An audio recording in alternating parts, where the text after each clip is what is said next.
हाँ तो आइए मेरे विद्वान साथियों, जैसा कि मैंने कल लेक्चर 1 में भाषा की चर्चा की थी, आज हम हिंदी के विकास की चर्चा करेंगे। तो किस किस प्रकार से हिंदी का विकास हुआ है और उसका भौगोलिक दृष्टिकोण से विकास और ऐतिहासिक दृष्टिकोण से विकास, इस पर चर्चा करते हैं। तो देखिए, हिंदी का हिंदी का हिंदी का ऐतिहासिक ऐतिहासिक दृष्टिकोण से विकास। प्रारंभ में आर्यों के समय पर लगभग 1500 ईसा पूर्व संस्कृत भाषा बोली जाती थी। तो हिंदी की जो आदि जननी है वो संस्कृत भाषा है। संस्कृत भाषा से कैसे कैसे हिंदी का विकास हुआ, हम उस पर चर्चा करते हैं। तो प्रारंभ में मेरे विद्वान साथियों, संस्कृत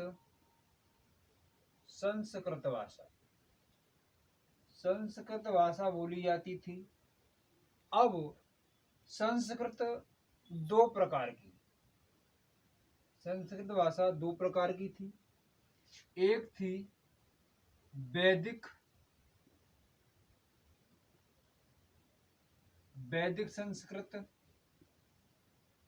संस्कृत और दूसरी थी लौकिक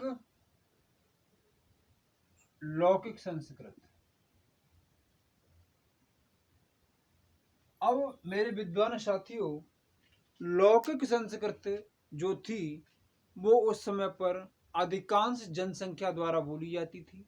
अधिकांश जनता उसी को बोलती थी क्योंकि वो बोलने में वैदिक संस्कृत की अपेक्षा सरल थी।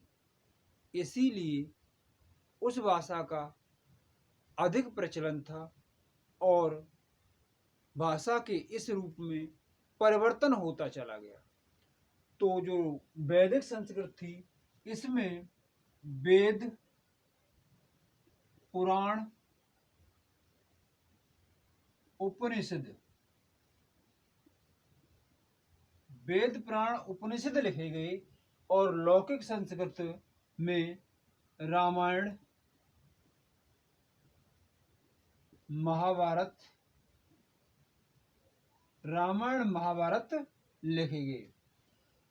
अब ये जो वैदिक संस्कृत थी ये सीमित रह गई, इसका विकास ज्यादा न हो सका क्योंकि ये बोलने में कठिन थी। अधिकांश जनता द्वारा लौकिक संस्कृत को बोला जाता था, इसीलिए इसमें विकास होना प्रारंभ हुआ। तो धीरे धीरे परिवर्तन के बाद अब इस लौकिक संस्कृत से ही पाली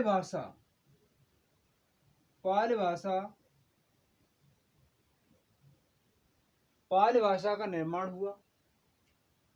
उस समय पर बौद्ध धर्म प्रचलित था और जो बौद्ध धर्म के तीनों पिटक, अभिधम्म पिटक, सुत्त पिटक और विनय पिटक लिखे गए, वो पाली भाषा में ही लिखे गए।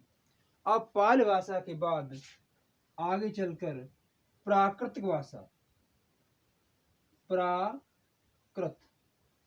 भाषा का उद्भव हुआ। इसे जैन धर्म की भाषा कहा गया। उस समय पर जैन धर्म विकसित था। जैन धर्म के जो भी ग्रंथ लिखे गए हैं वो प्राकृतिक भाषा में लिखे गए हैं। अब इसके बाद अपभ्रंश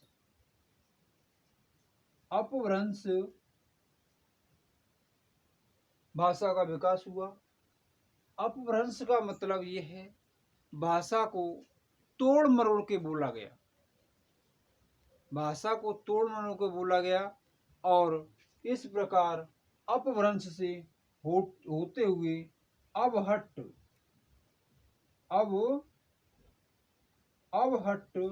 भाषा और अवहट्ट के बाद हिंदी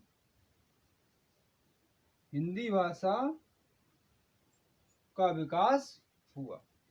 इस प्रकार से जो हिंदी का ऐतिहासिक दृष्टिकोण है, हिंदी का विकास क्रम है, इस प्रकार से हिंदी का विकास हुआ। अब हिंदी का ऐतिहासिक दृष्टिकोण से ये विकास है, ऐसे इस प्रकार हिंदी का विकास हुआ। अब बात करते हैं हिंदी का भौगोलिक दृष्टिकोण से विकास। भौगोलिक दृष्टिकोण से हिंदी भारत के अधिकांश राज्यों में बोली जाती है, उस पर हम चर्चा करेंगे। भौगोलिक दृष्टिकोण से हिंदी का भौगोलिक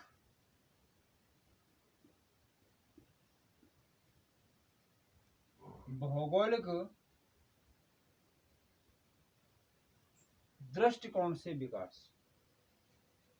हिंदी भारत के अधिकांश मध्यवर्ती राज्यों में बोली जाती है, जो निम्नलिखित हैं। हिंदी भाषी राज्य निम्नलिखित हैं, जैसे हिंदी भारत के मध्य प्रदेश, उत्तर प्रदेश, राजस्थान, बिहार, झारखंड,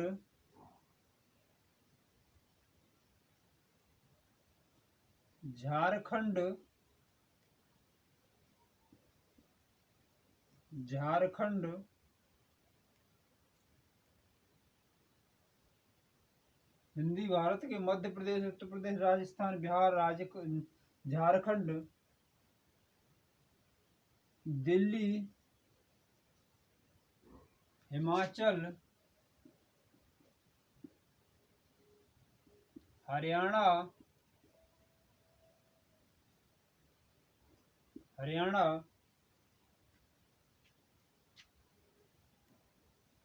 उत्तराखंड,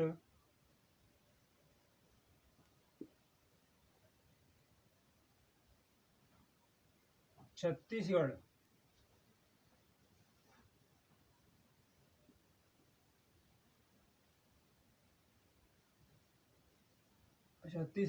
हिमाचल, हरियाणा, उत्तराखंड, छत्तीसगढ़ आदि राज्यों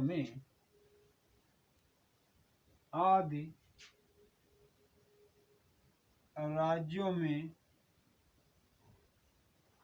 अधिकांश बोली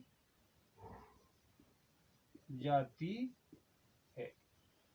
यानी भौगोलिक दृष्टिकोण से देखा, भौगोलिक दृष्टिकोण से हिंदी भारत के इन राज्यों में अधिकांश रूप से बोली जाती है और इन राज्यों को हिंदी भाषी राज्य कहा जाता है।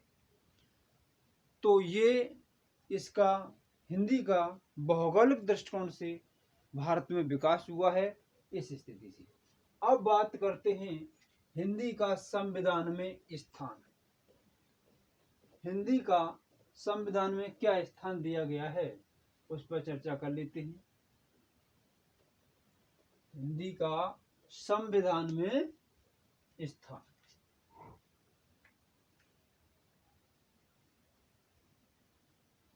हिंदी का संविधान में स्थान। हिंदी का संविधान में स्थान देखिए, हिंदी संविधान के भाग 17 में अनुसूची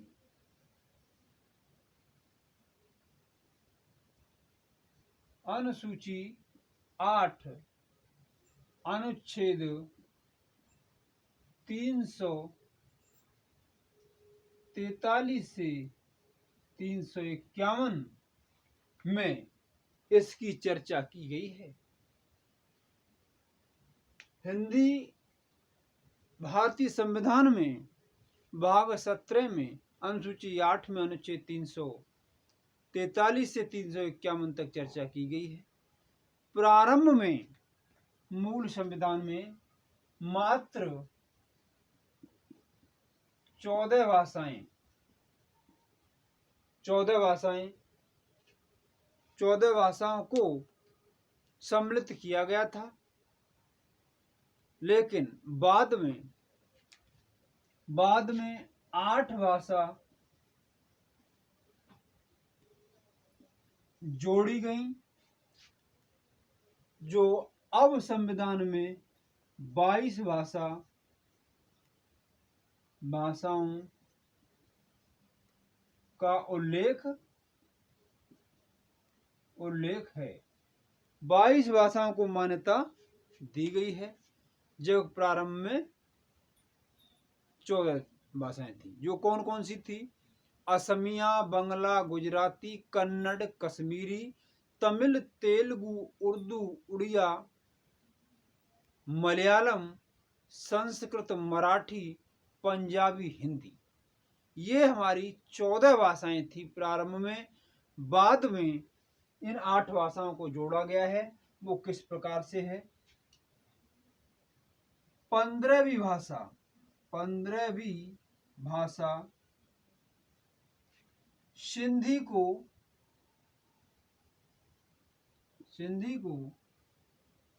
21वें संविधान संशोधन के द्वारा 1967 में जोड़ा गया। 15वीं भाषा 21वें संविधान संशोधन के द्वारा। अगली 3 भाषाएं नेपाली, मणिपुरी,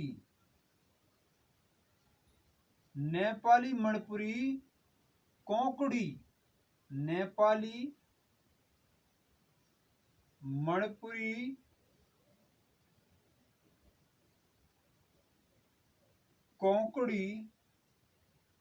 भाषा को 71वें संविधान संशोधन 1992 में जोड़ा गया।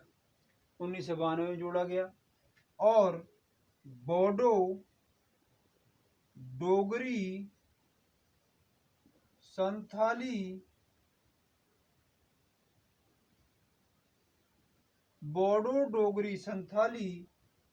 मैथिली, बोडो, डोगरी, संथाली, मैथिली भाषा को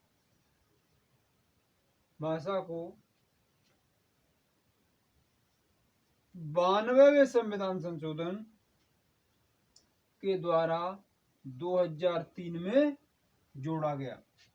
इस प्रकार से आज भारत में 22 भाषाओं का उल्लेख है, जिसमें हिंदी को राजभाषा का दर्जा दिया गया है। स्वतंत्रता प्राप्ति के बाद हिंदी को पूर्णतः राजभाषा बनाने का सारा कार्य हिंदी में करने का निर्णय लिया गया, परंतु सरकारी नीतियों के कारण ये संभव नहीं हो सका। 1963 और 67 में राजभाषा अधिनियम के तहत हिंदी के साथ साथ अंग्रेजी को भी राजभाषा का दर्जा दे दिया गया है। अब हमारे संविधान में अंग्रेजी और हिंदी दोनों ही राजभाषा का दर्जा है। दोनों ही भाषाओं में कार्य संपन्न होते हैं। इस प्रकार से मेरे विद्वान साथियों, मैंने हिंदी का ऐतिहासिक दृष्टिकोण से विकास बताया कि हिंदी किस प्रकार से संस्कृत से निकली है। उसके बाद भौगोलिक दृष्टिकोण से जो विकास है उसका भौगोलिक दृष्टिकोण से किस किस राज्यों में बोली जाती है उस पर चर्चा की। अब भारतीय संविधान में, मूल संविधान में पहले कितनी भाषाओं को दर्जा दिया गया था, जो 14 थी, उस पर चर्चा हुई। इसके बाद 8 भाषाएं जोड़ी गई, वो मैंने उस पर चर्चा कर दी है। तो इस प्रकार ये हिंदी का विकास क्रम था। आज के लिए सेशन इतना ही समाप्त करते हैं। कल के लेक्चर में हम व्याकरण की चर्चा करेंगे। ये हिंदी भाषा से जो मुख्य तथ्य थे उस पर मैंने चर्चा की। इसके बाद कल हम व्याकरण की चर्चा करते हैं और व्याकरण की शुरुआत करते हैं। के व्याकरण के कितने अंग हैं और हर भाषा का अपना व्याकरण होता है। तो आज के लिए इतना ही काफ़ी। थैंक्स मित्र।